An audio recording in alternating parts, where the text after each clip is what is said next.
Kutaa lammaffaa ogummaa jireenyaa. Barreeffamni armaan gadii kun kitaaba Baaltaazaar Giraashiyaan bara 1601-1658 The Art of Worldly Wisdom jedhamu irraa hiikame. Baaltaazaar Giraashiyaan falaasamaa beekamaa biyya Ispeen ture. Barreeffamoonni Giraashiyaan mata dureedhaan gaggabaaboo ta'anii dhugaa dachee kana irra jiru kan ibsanidha.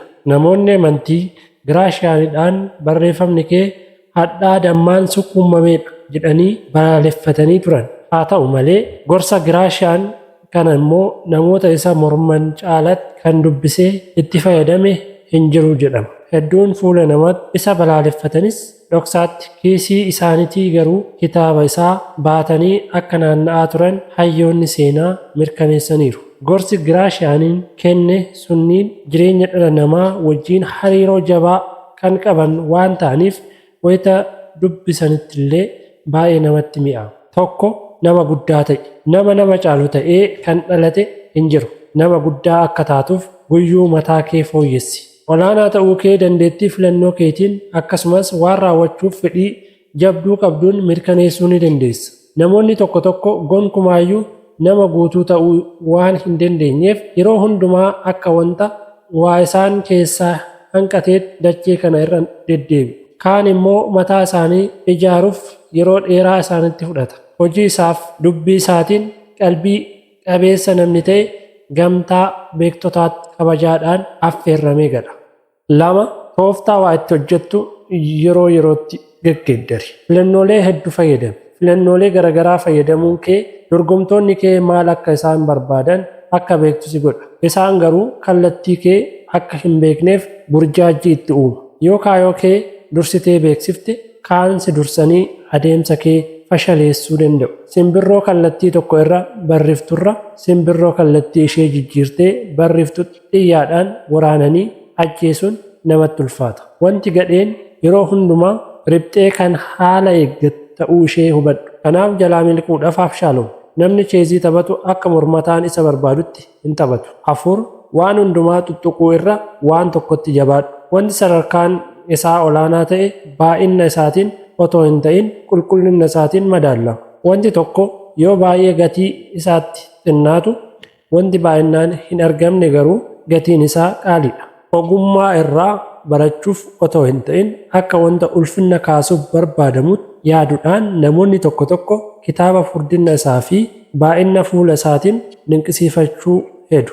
Waan hundumaa ta'uu barbaaduun waanuma tokkollee akka hin taane nama godha. Waan qabatan tokko irratti jabaachuun gara guddinaatti nama geessa. Yoo wanta ati hojjettu barbaachisummaan isaa dabale immoo nama beekamaallee taata. 5. Namoota carra qabeeyyitti butadhu. Kanneen carra maleeyyii ta'an irraa fagaachuuf immoo eenyufaa akka ta'an dursiitii beekin. Carraa gadheen wallaalummaa irraan kan ka'e namatti dhufuu dandeessi. Carraa gaggadhee hedduutu mana kee seenuuf balbala kee jala riphee haala mijataa eegutti jira. Carraa gadheen kamillee mana kee akka hin seenneef abadan balbala hin saaqiniif. Asirratti taphichi kaartaalee harka kee keessaa jiran gidduudhaa isa kamiin fuutee gatuu akka qabdu beekuu kee irratti hundaa'a. Kaartaan xinnichi ati ittiin moo'utti jirtu kaartaa guddicha barbaachisaadha jedhamu ati ittiin moo'amtu jirtu irra gatiidhaan ni caala. Battala ta'uu baatullee Abshaalonni gara maayessaa irratti injifachuun isaanii waan hin oolleef waan gootuu wallaaltee wayita shakkiin sirratti bargaanfatu waan namoonni qalbii qabeeyyiinii fi Abshaalonni godhan hordofi. 6. Dubbii yoom dhiisuu akka qabdu beeki. Mala jireenyaa keessaa dhimmi guddichi tokko yeroo kamitti mormii kaasuu akka qaban beekudha. Hariiroo namootaa wajjiin uumtu irratti of to'adhu. Hojiileen yeroo akka qinqaanii nyaatan baay'een ni jiran. Hojiilee akkasiitiin qabamuu irra immoo waanuma tokkollee hojjechuu dhabuu wayya. Abshaala ta'uu jechuun dhimma namaa keessa galanii laaquu dhabuu.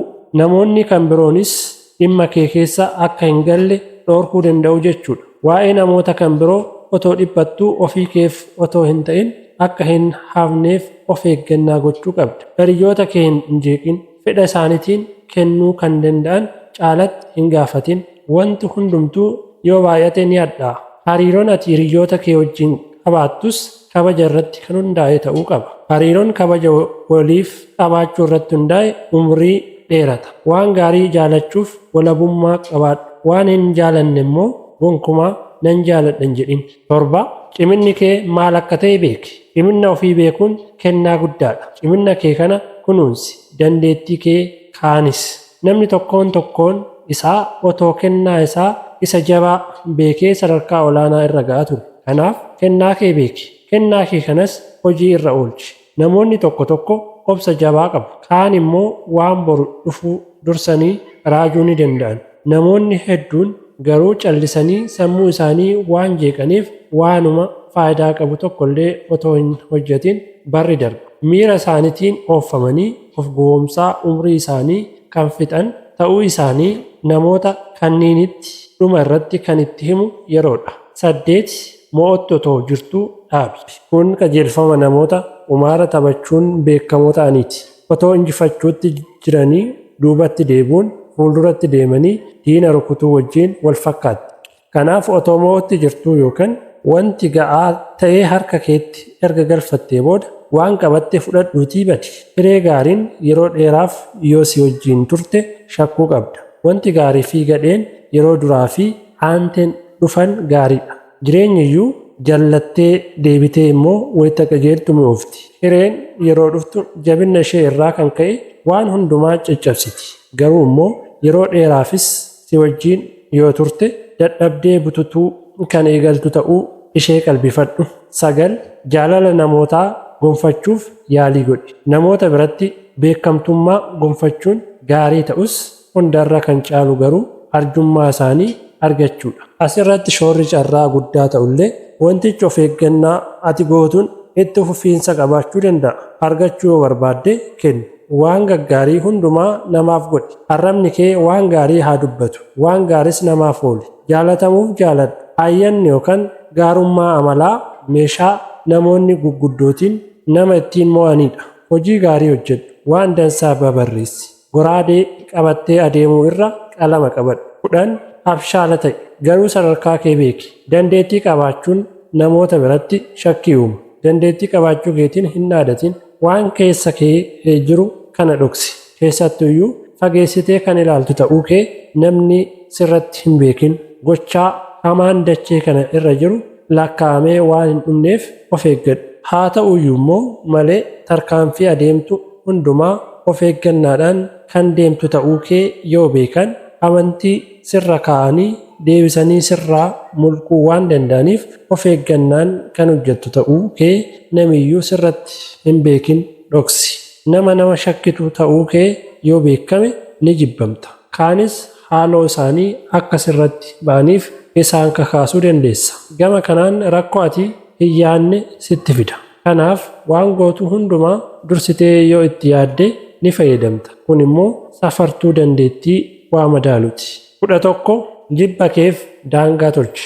Waan gaggaarii isaan godhan otoo hin beekin namoota tokko calma jennee jibbina. Si'a tokko gocha gadhummaa kana gara namoota bebeekamuutti illee ni qajeelchina. Kanaaf namni qalbii qabeessi amala gadhee kana sirreessuu qaba. Namoota gaarii jibbuu irra wanti waaroo salphinnaa namatti uwwisu hin jiru. Namoota gurguddoo wajjin wayita walii gallu akkuma tabaroo argannu yeroo isaaniin morminu immoo salphina ulfanna. 12.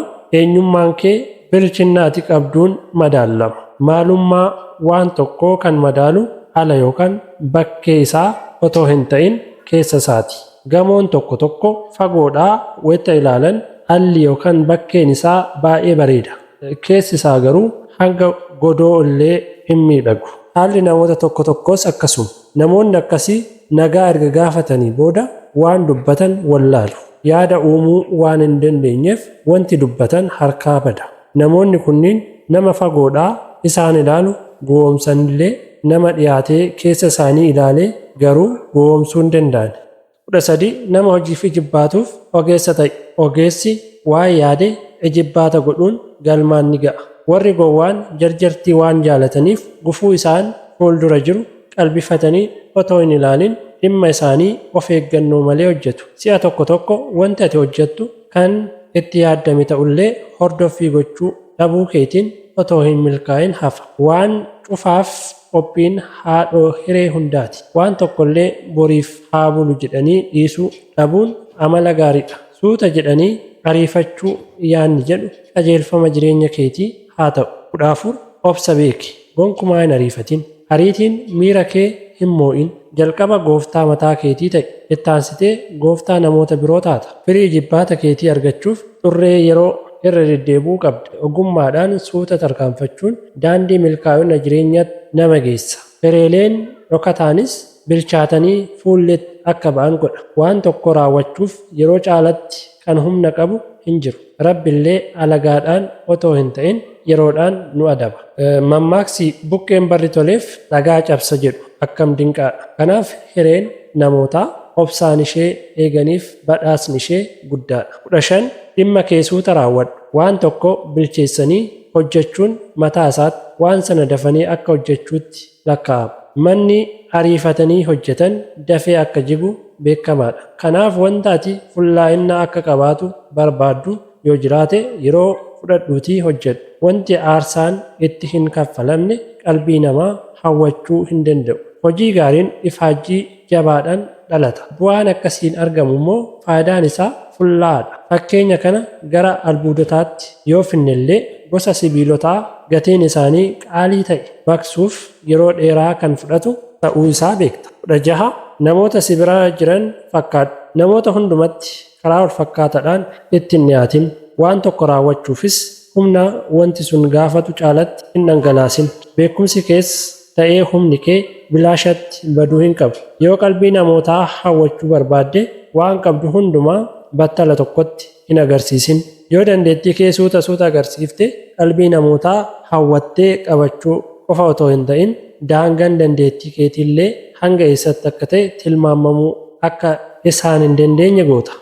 17 waan gaarii ta'e hundumatti caaltee argamuuf yaalii godhi. Waan hundumaarraa kan caalu dhimma kanaadha. Wanti inni hojjete gaarii tokko waan jiruuf goonni goota jedhama. Akkuma uummata isaa akka hoomaa loonitti wal faana yaa'u yoo taate fudhatama addaa ta'e hin argattu. Waan tokkoon caallee argamuun keenya kashlabbummaa irraa kan nu tiksu ta'uu isaa irra gurmuu hawaasaa callisee jiraatu irraa olaantota akka taanu nu godha. Waan xinnootti maqaa olaanaa argachuun immoo faayidaa hin qabu. Wantoota gaggaarii hojjetanii maqaadhaan olaanuun beekamtummaa nama gonfachiisuu isaa irra kabajaan namaaf argamsiisa. Wantoota gaggaarii hojjetanii maqaadhaan olaanuun beekamtummaa nama gonfachiisuu isaa irra kabajaan namaaf argamsiisa. 18 meeshaalee gaariitti fayyadami. Namoonni tokko meeshaalee gadheetti fayyadamuudhaan abshaala ta'uu hawwu. Kun yaada hamaa waan ta'eef adabamuu qaba. Hoggaayyuu tibba milkaa'utti badhaasni tibba kufaatittis komiin gara isa hogganaatti qajeelfama. Wayita wanti tokko milkaa'u kan maqaa argatu hooggantoota. Kun sababa qaba. Wayita hoogganichaaf wanti tokko milkaa'u namoonni hojjettoota gaggaarii qaba ture yookaan hojjettoota gaggadhee qaba ture jedhu irraa inni nama gadhee ture jedhu. Ilaalchi kun galanni hoogganaaf hin malle hoogganaaf akka ta'u gochaa turee jira. Bara kanas gochaatii jira. Maqaan bara baraaf hin duune namoota of jala naqxee jirtuun kan argattu waan ta'eef jarreen kanniin of eeggannaadhaan qabadhu. 19 yeroo hundumaa hin qoosin. Namni yeroo hundumaa qoosu kabaja argachuu hin danda'u. Wanti inni haasa'us waan hin amanamneef akka sobduutti lakkaa'ama. Namichi hoggaayyuu waan qoosuuf nu gowwoomsa jennee yaannee amanuun rakkanna. Wanti gadheen gadheerra caalu hoggaayyuu qoosudha. Namoonni tokko qoosaa kan beekan ta'uu isaaniitiin beekamoo ta'anillee waa'een qalbii qabeessummaan isaanii garuu yeroo baay'ee shakkisiisaa ta'a. Kolfi yeroo qabaatus mataa ofii wajjin haasa'uufis boqonnaa qabaachuunis dirqama. 20 diinota keetti fayyadamuu beeki. Waan tokko gama qara isaatiin qabu irra karaa qabannoo isaatiin yoo qabde da'oo siif ta'a. Faayidaa gowwaan hiriyoota isaa irraa argatu irraa faayidaa ogeessi diinota isaa irraa argatutu caala. Namoonni hedduun humna diinotaa isaaniitiin faayidaa gaarii argatanii jiran. Sobanii afaaniin nama faarsuun jibba caalatti hamaadha. Sababni isaa jibba of sirreessuuf nama gargaara. Qalbii qabeessi dadhabbina isaa sirreessuuf jibba akka daawitiitti fayyadama. Of eeggannaa jabaa kan goonus ollaa gadhee yoo qabaannedha. 21 namoota arrabaan hin tuttuqin. Namoonni uumama isaaniitiin waan hundumaa akka yakkaatti lakkaa'anii jiran. Namoonni akkasii kunniin hundumaa yakku. Namoonni tokko tokko utuma yakka hojjechuutti jiranii namoota kaan immoo fuulduratti waan gadhee hojjechuun isaanii hin hafu jedhanii dursanii xureessuun. Namoonni akkasii uumama gadhee fi hafuura hamaadhaan kan guutamanidha. Jarreen kunniin baay'isanii hamoo waan ta'aniif jireenya jannataa gara si'oolitti jijjiiruu ni danda'an. Namoonni amala gaarii qaban garuu waan hundumaaf dhiifama gochuu ni danda'u. Namoonni kaan otoo waa hojjechuutti jiranii yoo dogoggoranillee otoo hin beekin dogoggoran jedhuu malee hammeenya yaadanii dogoggoran hin jedhan. 22 gonkumaa falmii keessa hin galin. Namoota si morman wajjin wayita falmitu maqaa gaarii qabdu dhabda. Inni siin mormu hanqina ati qabdu kaasee si busheessa. Namoonni waraana dhugaa oofan lakkoofsi isaanii xinnoodha. Maqaan gaariin namni tokko qabu hanga namni isaan mormu tokko cinaa isaa ga'u qofatti fulla. Namni sitti hinaafu wantoota irraanfataman soqee baasuttillee duubatti hin deebi'u. Namoonni namaan morman haaloo bushaa'aa ta'e nama irratti ba'uu isaaniitiin gamatti faayidaan isaan argatan tokkollee hin jiru. Waa'ee mataa keetii hin dubbatin.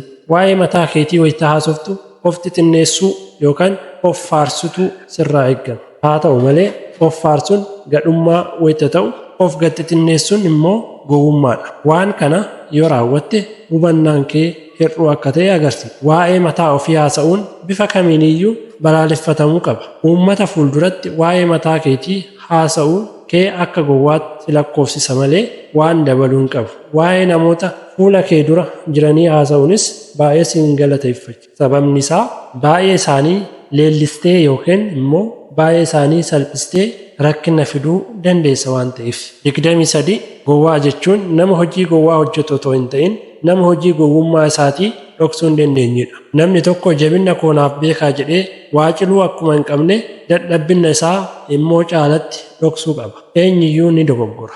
Guduunfituu jireenya keef itti gaafatamummaa fudhadhu. Maandisa hiree keetii kunuunsituu jireenya keetii ta'e.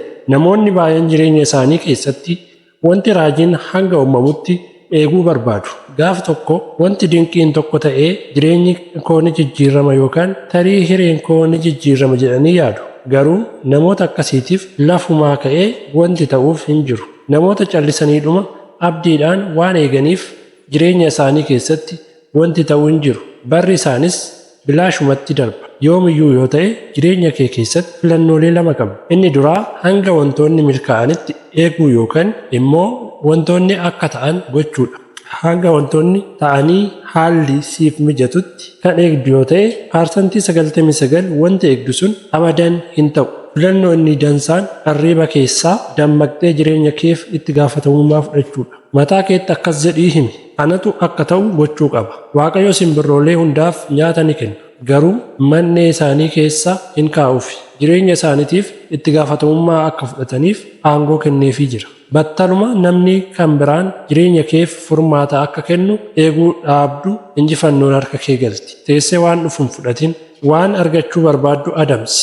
Namoonni jireenya isaanitti milkaa'an kanneen dhimma isaaniif itti gaafatamummaa mataa isaanii fudhatanidha. Waan akeekkatte rukutuu yoo dadhabde dogoggora keef carraa kee yookaan namoota kan biroo balaaleffachuu ni dandeessa. Haalli kun garuu bu'aati sila argachuu feete hin fooyyessu. Dadhabbina keef waan sababa ta'e matuma kee irraa barbaadi. Akkuma milkaa'uu keef dhaadattu dadhabbina keef itti gaafatamummaa fudhadhu. Wayita jireenya keef itti gaafatamummaa fudhattu wanti maddeeffachiisaan yookaan wanti raajii uumamuu jalqaba. Wayita gara alaa ilaaluu dhaabdu jireenya kee fooyyessuuf walaba taata. Umrii dheeraan kennaa Waaqayyooti. Jireenya guutuu yookaan hanquu akka ta'u kan godhu garuu matuma keeti. Ogummaa jireenya keef barbaachisu erga fooyyeffattee booda sammuu kee tasgabbeessi. Akka maandisa hiree keetti kunuunsaa jireenya keetillee ta'uu qabda. Kunuunsi ati mataa keef gootuun wayita ilillii haaraan guyyuu ooyiruu kee keessatti daraaruu argita. Ililleen kunniin yookaan abaaboon ati daandii kee cufa irratti injifachuutti kan jirtu ta'uu kee dhugaa ba'anidha.